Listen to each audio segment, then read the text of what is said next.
sauvé. Ton âme a le salut éternel. Ton âme a la vie éternelle. Bien-aimé, tu es content. C'est dans les situations que, bien-aimé, le Saint-Esprit est censé, bien-aimé, te rééduquer cela, t'informer cela permanemment. Pour que tu ne prends pas de ta joie, dépend, bien-aimé, de la solution des choses physiques, les choses de ce monde dans ta vie. Non, bien-aimé, ça dépend du fait que Jésus-Christ, bien-aimé, est allé à la croix pour sauver ton âme de l'enfer, pour sauver ton âme du péché.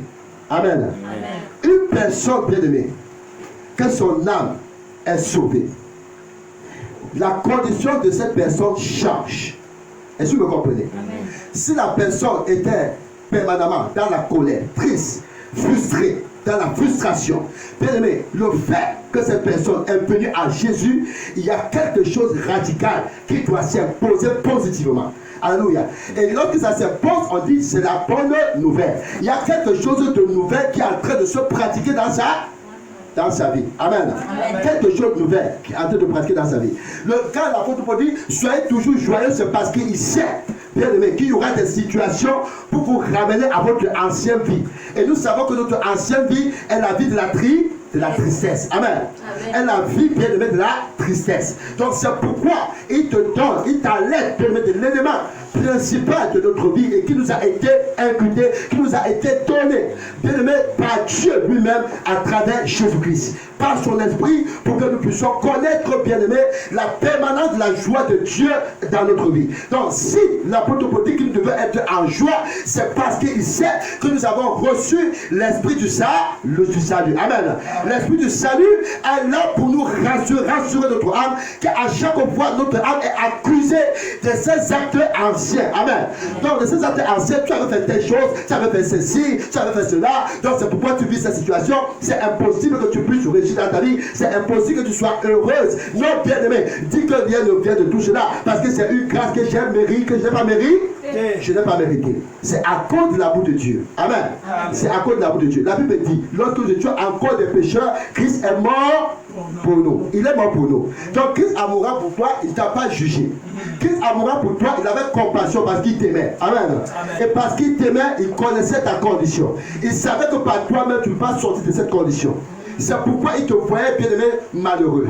C'est pourquoi il te voyait toujours dans la tristesse, dans l'amertume. Dans cette condition, le Père ne pouvait pas partager sa vie avec toi. Amen. Et pour qu'il puisse partager sa vie avec toi, il a fallu, bien aimé, qu'il vienne accomplir une œuvre qui va d'abord premièrement te justifier. Alléluia. Cette œuvre devait d'abord premièrement te justifier. Et pour que cette œuvre te justifie, il a fallu que le Fils de Dieu descende. Et c'est à cause de l'amour de Dieu.